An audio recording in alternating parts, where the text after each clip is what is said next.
nangis keliling. Jasa nangis keliling. Jasa nangis kelilingnya berapa, Bu? 100.000 aja nih. Bentar ya, Bu. Bersedih bahagia. Bu mau nangis deh. Boleh juga. Dunia yang berakhir.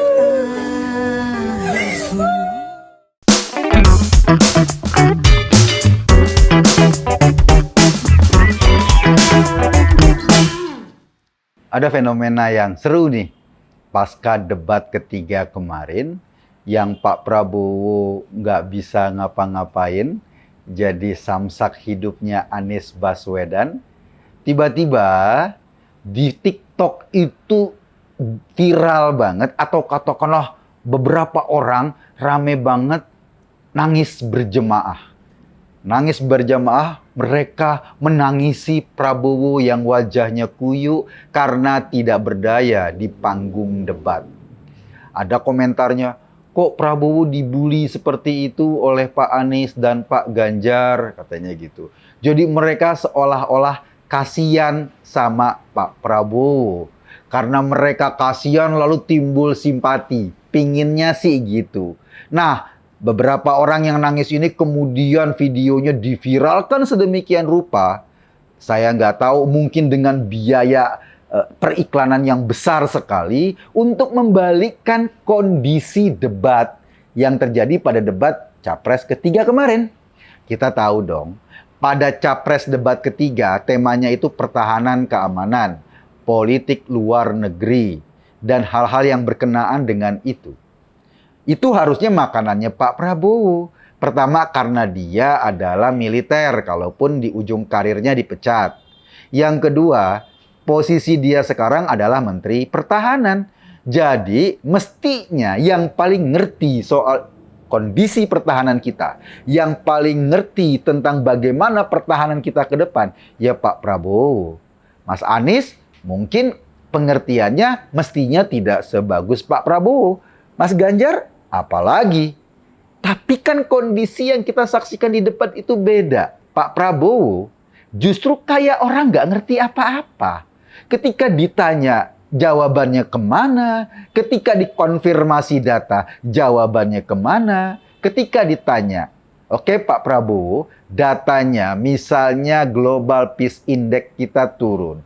Misalnya capaian minimum essential force kita tidak tercapai, baru 65%. Kok targetnya dari 100% tercapainya baru 65%. Ketika itu ditanyakan, Pak Prabowo ngomong jawabnya apa? Datanya salah, datanya salah. Iya, kalau datanya salah, data yang benar yang mana? Itu yang pertama. Yang kedua, data itu sendiri sudah ada di data Kementerian Menko Polhukam misalnya. Jadi itu data resmi. Kalau Pak Prabowo bilang datanya salah, dia menyalahkan negara yang dia sendiri jadi menterinya. Karena negara yang mengeluarkan data itu. Karena lembaga-lembaga kredibel juga yang mengeluarkan data itu. Kembali kepada fenomena Prabowo menangis, fenomena ada netizen menangis karena Pak Prabowo dianggap sedang dibully. Para netizen, kita ini sedang menghadapi proses pemilihan seorang presiden baru. Di negara demokratis, seorang presiden itu penting menyampaikan pikirannya, penting menyampaikan programnya kepada masyarakat agar masyarakat nggak salah pilih. Kenapa? Karena seorang presiden nanti kebijakan-kebijakannya itu akan berdampak pada kehidupan seluruh rakyat Indonesia, termasuk orang yang menangis tadi. Kebijakan soal pendidikan pasti berdampak buat anak-anak muda atau pelajar.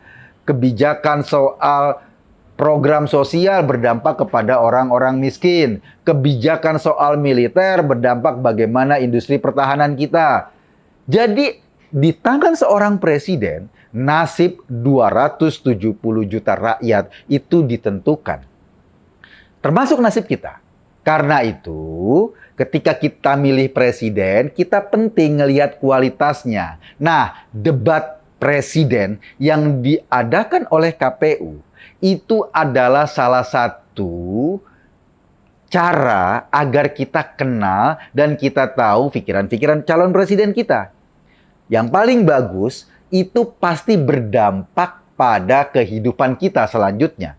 Kalau tidak bagus programnya, kalau programnya banyak ngedabrus, kalau programnya banyak tidak rasional, itu artinya dia ingin membohongi seluruh publik Indonesia.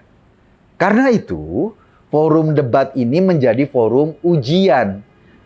Masing-masing calon presiden itu mendiskusikan isi pikirannya di debat tersebut agar kita semua nonton. Jadi ini bukan soal bully-bulian. Ini soal memastikan bagaimana negara ini ke depan bisa dikelola dengan baik. Ini soal memastikan bagaimana kita mendapat pemimpin yang baik. Kalau ada pemimpin, bahkan saat ini dia sebagai Menhan, tidak mampu menjelaskan program tentang pertahanan dan keamanan, itu tandanya dia tidak memiliki kualifikasi yang cukup. Kalau orang tidak memiliki kualifikasi yang cukup, lalu kemudian dia nanti di tangannya ada nasib 270 juta orang, yang susah siapa? Ya masyarakat. Jadi debat ini itu bukan ajang bully-bulian. Percaya deh.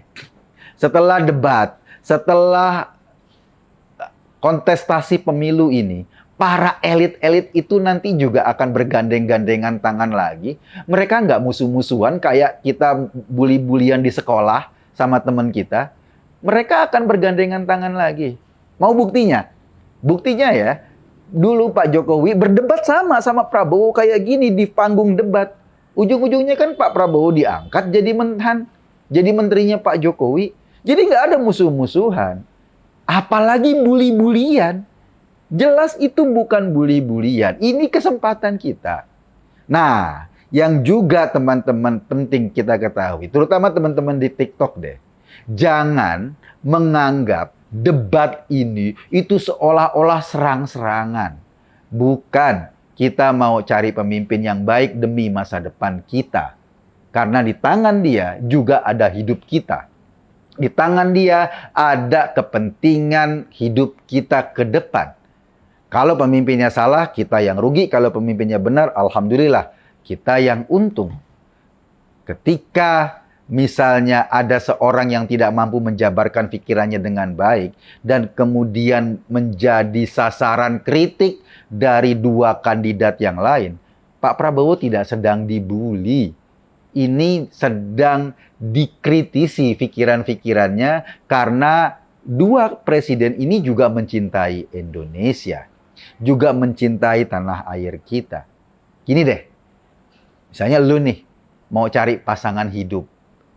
Lo cari pasangan hidup yang pelangak-pelongo, nggak bisa ngapa-ngapain, nggak bisa kerja. Padahal nanti kalau itu jadi suami lo, kalau dia cuma pelangak-pelongo, dia nggak bisa kerja, dia nggak bisa berkomunikasi dengan baik sama lo, kan jadi masalah. Kenapa? Karena di tangan dia ada hidup lo. Di tangan dia juga itu berkenaan dengan hidup lo. Lo pasti cari calon suami, cari calon istri yang bisa memberikan kedamaian, bisa memberikan masa depan yang baik dong. Sama, nyari presiden juga gitu. Jadi, kalau kemudian ada calon suami lu yang di interview sama bapak lu ketika dia apel, kamu kuliah di mana? Berapa IP-nya?